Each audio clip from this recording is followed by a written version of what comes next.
Hello students, this is your teacher Manit Kumar. Students, today we are going to continue our ninth chapter, that is the Constitution as a living document. और आज का हमारा topic एक question से start होता है कि यार कॉन्स्टिट्यूशन स्टैटिक। स्टैटिक का मतलब क्या होता है?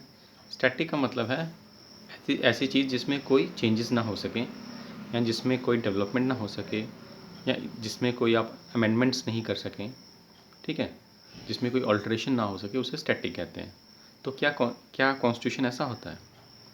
अब इसमें हम दो केस स्टडीज़ पढ़ेंगे, एक इंडिया और सोवियत यूनियन की। सोवियत यूनियन आपको पता है, जिसे यूएसएसआर भी कहते हैं। पहले दो पावर्स हुआ करती थी, सुपर पावर, एक यूएसए और यूएसएसआर। ठीक है, यूएसएसआर क्या हुआ अब उसके बारे में पढ़ेंगे। Soviet union had 4 constitution in its life of 74 years. कहते हैं कि 74 ईयर्स में सोवियत यूनियन में क्या हुआ, 4 कॉन्स्टिट्यूशन बदल दिए गए। ठीक है, पहला 1919, फिर 1924, 1936 और 1977। ठीक है, 4 कॉन्स्टिट्यूशन उन्होंने चेंज कर दिए। ठीक है, उसके बाद क्या हुआ, सोवियत यूनियन डिसइंटीग्रेट हो गया, मतलब ये टूट गया और 15 डिफरेंट कंट्रीज़ में ये डिवाइड हो गया। देन उसके बाद इसका जो मेजर पार्ट था वो रशिया था। फिर रशिया ने क्या किया, 1993 में एक नया कॉन्स्टिट्यूशन अडॉप्ट किया। तो इतने ये बदलाव हुए, ये क्यों हुए? मतलब बदलाव नहीं हुए, इसमें क्या हुआ कि कॉन्स्टिट्यूशन ही बदल दिए गए। तो ये कॉन्स्टिट्यूशन क्यों बदले? ठीक है, ऐसा क्या था जो कॉन्स्टिट्यूशन जो था वो फ्यूचरिस्टिक नहीं था, मतलब आने वाले नीड्स को नहीं समझता था, या आने वाले नीड्स अगर सोसाइटी के चेंज हो रहे हैं तो वो क्या उसके अकॉर्डिंग था या नहीं था। ठीक है, अब हम इंडिया की बात करें, बट लुक एट इंडिया। अब इंडिया की बात करें तो constitution of India was enacted इन 1950। हमारा कॉन्स्टिट्यूशन आपको पता है 1950 को लागू हुआ था। अब 70 ईयर्स हो गए हैं, that the same constitution continues to function.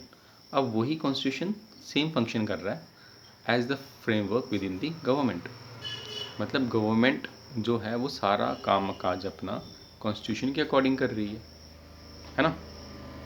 तो कॉन्स्टिट्यूशन के अकॉर्डिंग कर रही है, और वो सेम कॉन्स्टिट्यूशन है जो 1950 में था वही 2020 में है, और वही कॉन्स्टिट्यूशन के अकॉर्डिंग हम चल रहे हैं।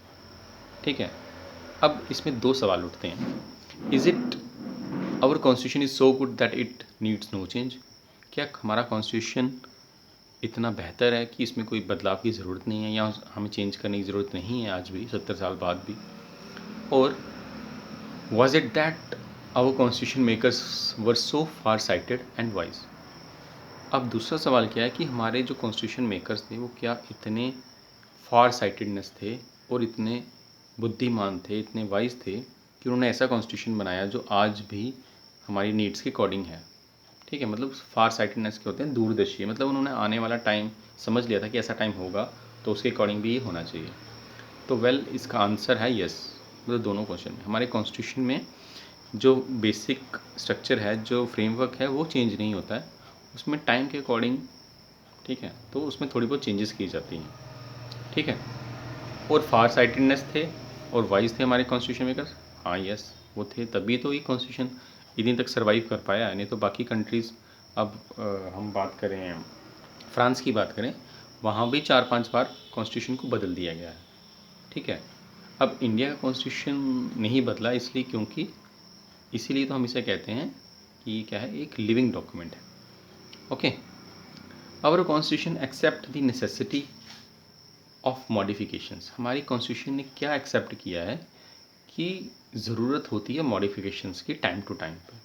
ठीक है, to changing needs of the society, क्योंकि सोसाइटी की नीड्स क्या होती रहती, चेंज होती रहती हैं।